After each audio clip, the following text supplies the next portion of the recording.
Hello, hello. Here are your notes for graphing piecewise functions.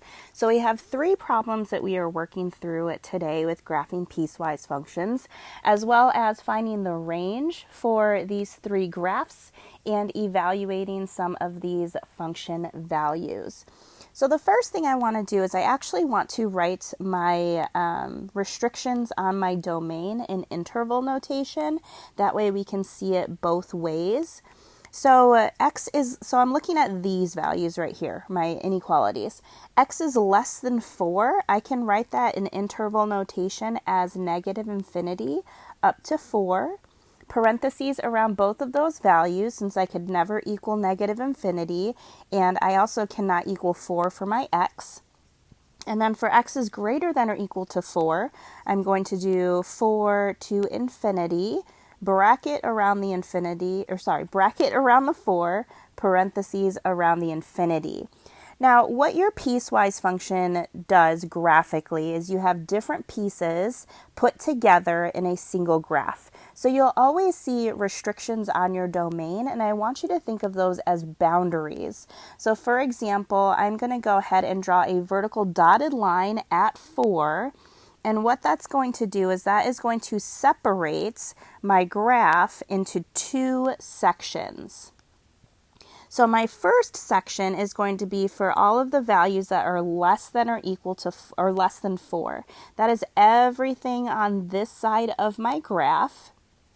And for all my values that are greater than or equal to 4, that's going to be everything on this side of my dotted line. So that's how I'm going to kind of distinguish where I am graphing for each of my functions. So for this first one of x plus 4, it is just a line.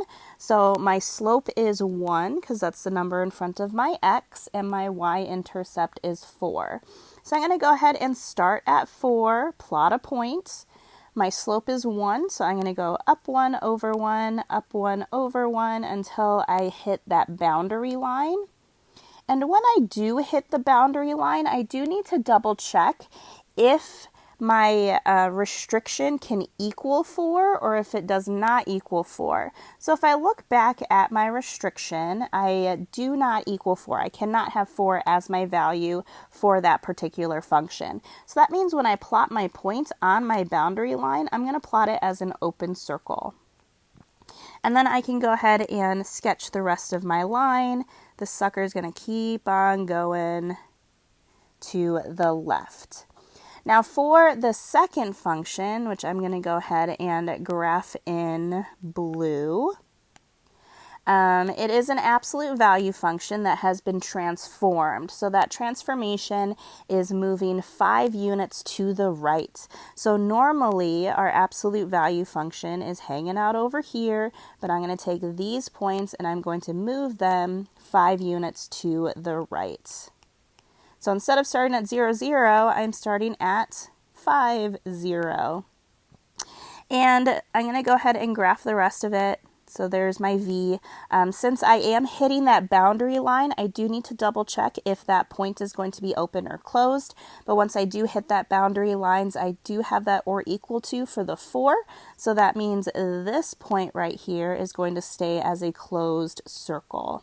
And then I can go ahead and sketch the rest of my absolute value graph. So that is the graph of your piecewise function for number 1. Now, range. So range talks about all the values of y that you can possibly have for your graph. So if I look at my graph, my purple graph is going to keep going down to the left, and my blue graph is going to keep going up to the right. So essentially, I am covering all of these values of y with both of those graphs without any sort of breaks in them. So what that means is that means my range for this particular graph is going to be all real numbers. Oh, I spelled real wrong. All real numbers. Because I will always have a resulting y value from this particular graph. All right, number 2. Again, I'm going to go ahead and start by setting up my restrictions as intervals. So my first interval goes from negative infinity up to -1 inclusive. So that is with a bracket. My middle interval goes from 1 to 2, -1 to 2, sorry. Both parentheses there. And my last interval goes from 2 inclusive to infinity. This one is going to have two boundary lines. So I'm going to have one at -1. So I'm going to have three functions that I am going to graph for this particular piecewise. So I have one at -1 and one at 2. And again, I'm going to kind of use the highlighters to distinguish which function is going in which section of the graph. So starting with my first function, that is going to be everything that's less than -1, so that's this portion of my graph. For my middle function, that goes from -1 to 2, so that's this portion of my graph. And finally, for my bottom function, that is going to be everything to the right, so in that third portion of my graph. All right, so let's go ahead and start graphing. Okay, so my -2x minus 3 is going to be in this yellow portion of my graph. So in order to graph it, I'm actually going to graph it as if my boundary lines are not there, and then I'm going to start erasing stuff because I think that's the easiest way to do it. So I'm going to go ahead and start at -3 on my y-axis, which is down here. My slope is -2, so that means I'm going to go down 2 over 1, down 2 over 1. I'm going to go in the opposite direction as well. Again, I'm just sketching my graph. I'm going to erase as I finish this portion up because there is that restriction.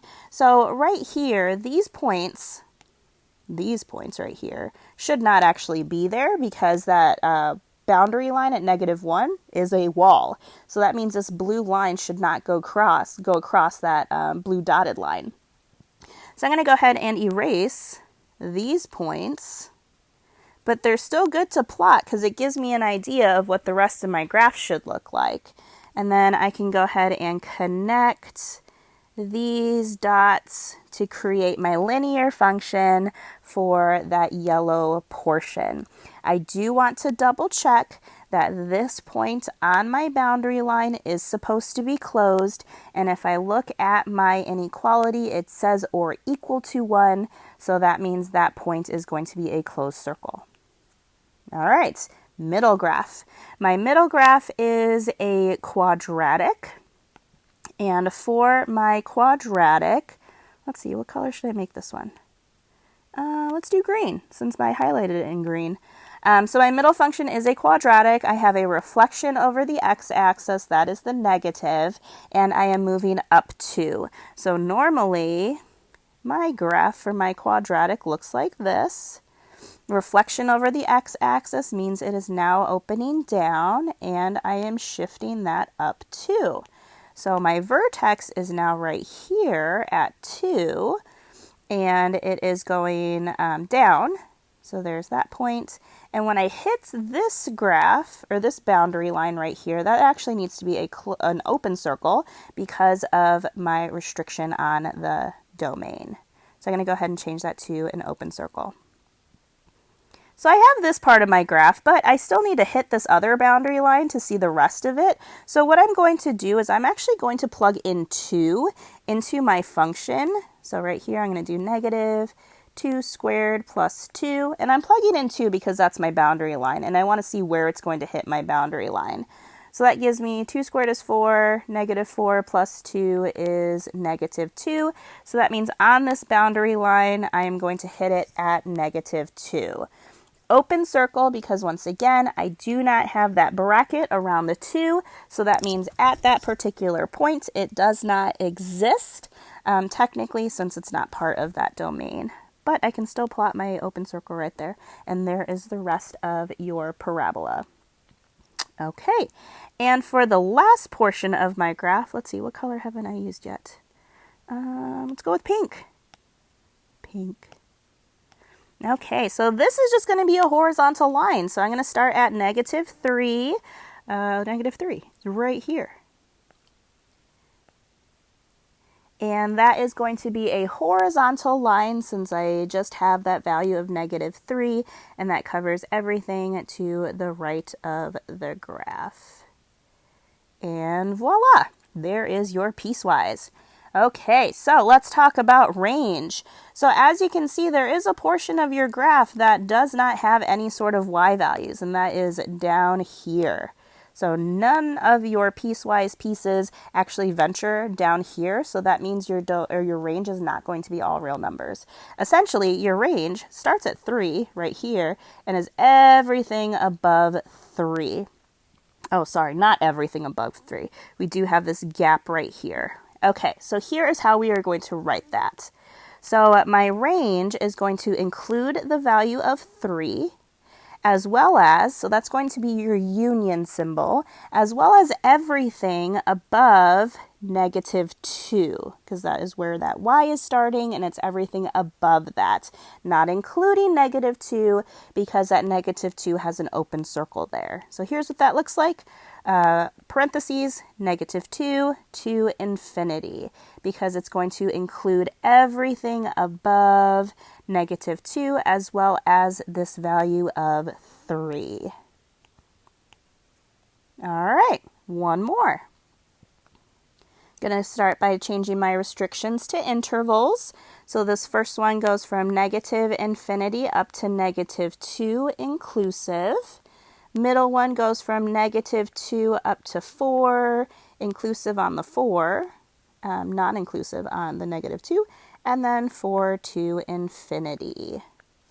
I'm going to have 2 boundary lines again, one at -2 and one at 4. There we go.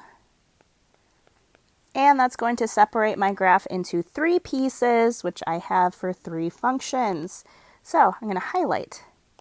Here's my first graph. That is going to be everything that's less than -2 for my x's. So that's this part of my graph. For my middle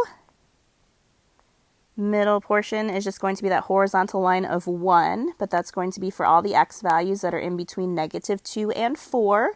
And finally, for the other portion of the graph, that is going to be for everything, for all the x's that are greater than 4. So that's everything over here. Okay, so let's start graphing.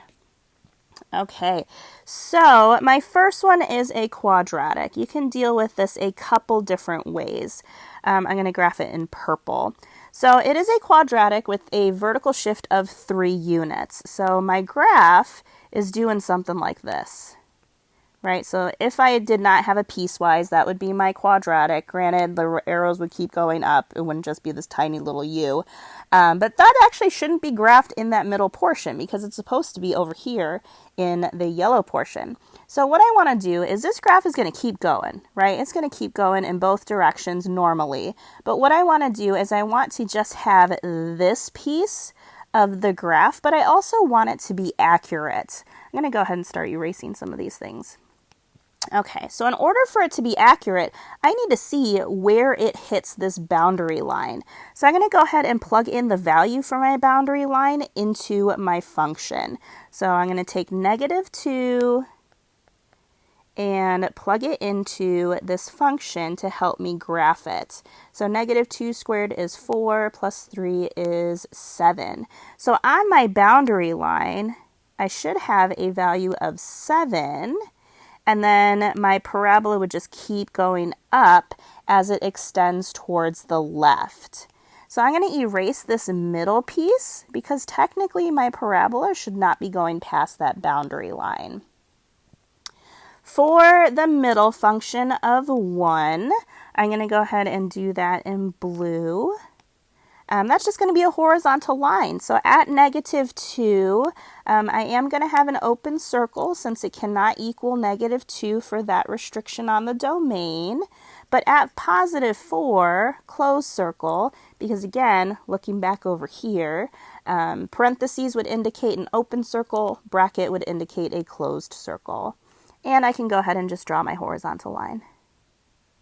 So there is the middle part of your graph.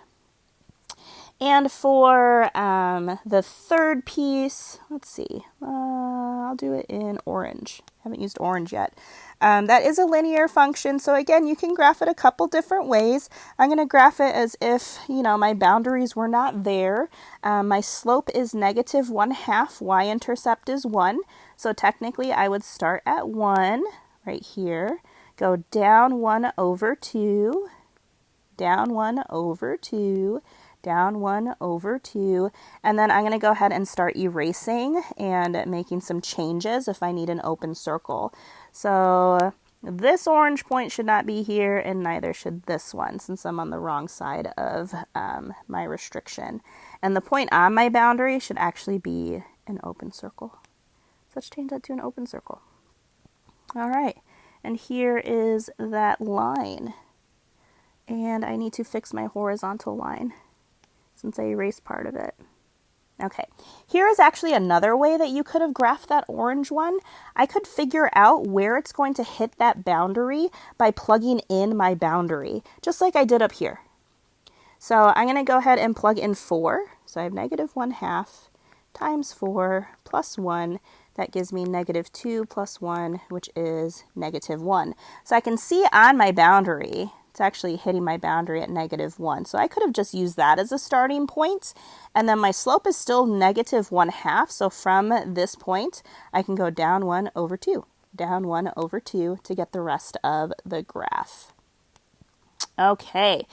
Now we want to evaluate some function values. So f of negative 3, so when I go to negative 3 on my x, I want to see where it hits the graph. Unfortunately, that is off the graph, but we can still calculate what it is just based off of that function. So I'm going to take negative 3 and plug it in for x. So that would be negative 3 squared plus 3. So that is 9 plus 3, which is 12.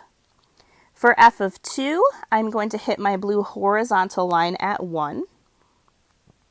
F of 5.5, so once again, that's not really going to be super accurate if I take it off the graph, but I can plug it into my function. So I'm going to plug it into my highlighted pink one. So I'm going to take negative 1/2 times 5.5 plus 1, and that is going to give me negative 1.75. All right, last but not least, your range. So I can look at what's happening vertically to my graph. So I can see this orange part of my graph is going to cover everything below negative 1. I also have this value at positive 1 for my blue portion of the graph. And I have my purple portion starting at 7 and everything above that. So in order to write that in set notation, I'm going to go ahead, it has to go in numerical order. So I'm going to go ahead and start with this negative infinity up to negative 1. I'm going to include the positive 1 as well as including 7 to infinity. So everything I wrote on the side in blue. So my range is going to be negative infinity up to negative 1. My negative 1 is going to have a parenthesis because of that open circle on my orange graph. I also have that value of 1. And I also have from 7, which is going to be a bracket, to infinity. Whew, that was a lot. Okay, so hopefully you were able to understand these piecewise graphs. If not, I recommend, rewatching the video, rewinding to anything that you need to revisit again. So there you go. All right, see you in class.